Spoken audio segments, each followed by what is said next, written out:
Merci beaucoup, honorable député. La parole est à l'honorable député Abdoulaye Diouf Sarr à 7 minutes.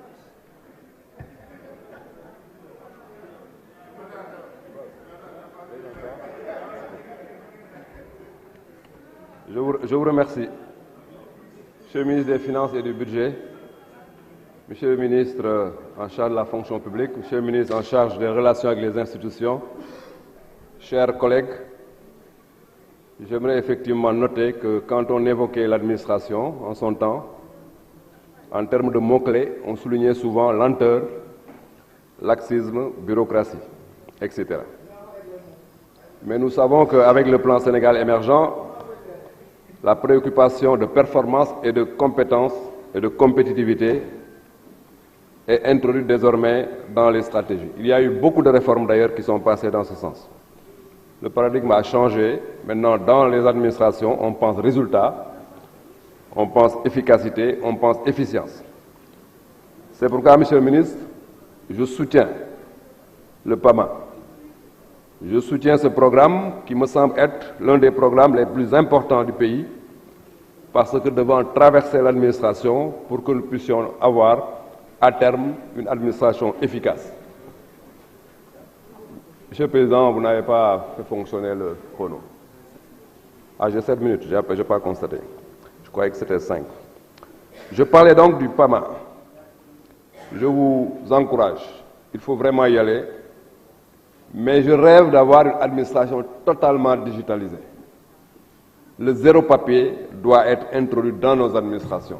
Si on arrive à ce niveau-là, le Sénégal sera fier et sera effectivement présent au rendez-vous de donner et de recevoir.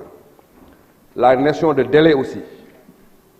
Monsieur le ministre, je vais vous parler de 5 concepts. Et ces concepts-là, je vous demande de les noter, de les retenir, parce que si vous arrivez à en faire une culture dans l'administration, on peut faire un pas important. Conditions de travail. Insister sur les conditions de travail des agents de l'administration. Insister sur l'organisation du travail dans l'administration. Insister sur la formation et la bonne formation de nos agents. Insister sur les moyens adéquats. Insister sur la communication et la concertation dans nos administrations. Heureusement, de ce point de vue-là, le nouveau style de négociation que vous avez introduit dans l'État rassure. Nous négocions parce que la dimension dialogue est extrêmement importante. Vous parlez dans votre rapport d'enquête de satisfaction. Je vous félicite là-dessus parce que l'usager maintenant de l'administration doit être considéré comme un client. Si on arrive à ce niveau-là, le Sénégal sera effectivement au rendez-vous des nations les plus importantes de ce point de vue-là. La transparence aussi. Nous avons changé de paradigme. Vous n'êtes plus le ministre des fonctionnaires, vous êtes le ministre des agents de l'État. Et ça, c'est très important. Parce que désormais, il ne faut pas seulement retenir le fonctionnaire, mais il faut retenir tout l'écosystème de l'agent de l'État. Tout ce que l'agent de l'État effectivement fait vous intéresse. Vous n'êtes pas là seulement pour des décisions d'engagement, pour de la paperasse. Vous devez aller au-delà et heureusement que les réformes introduites nous amène dans ce sens. Monsieur le ministre, j'aimerais effectivement donc vous demander de lire une contribution que j'avais faite en 1994 dans un journal qui s'appelle Le Devoir et que j'avais intitulé « Les symptômes de l'inexcellence, l'administration à la loupe ». Important, c'était une critique de la gouvernance publique et une évaluation des coûts de non-qualité dans l'administration. Si j'avais à réécrire cette contribution aujourd'hui, je vais certainement donc l'éclairer par le PSE et cette note allait être fondamentalement changée. Pourquoi je dis ça?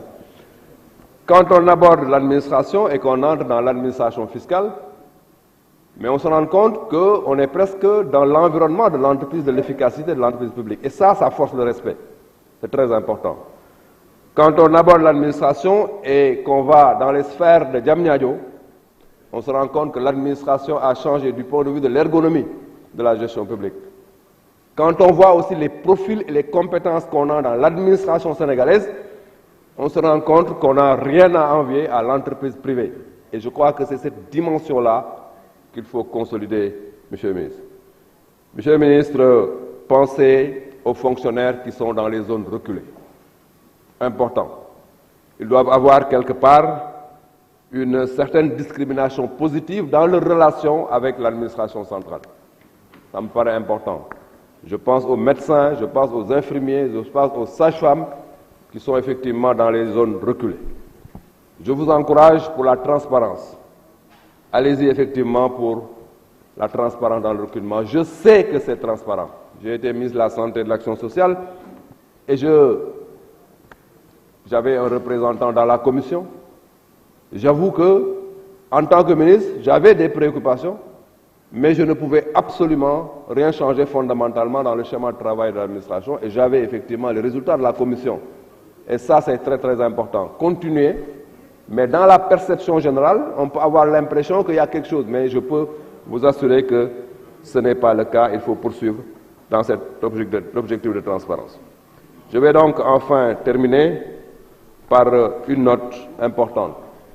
Et je vais aussi vous demander de lire un autre rapport. Peut-être que ceux qui ne veulent pas qu'on emprunte d'ailleurs ne seront pas contents, mais le monde est global.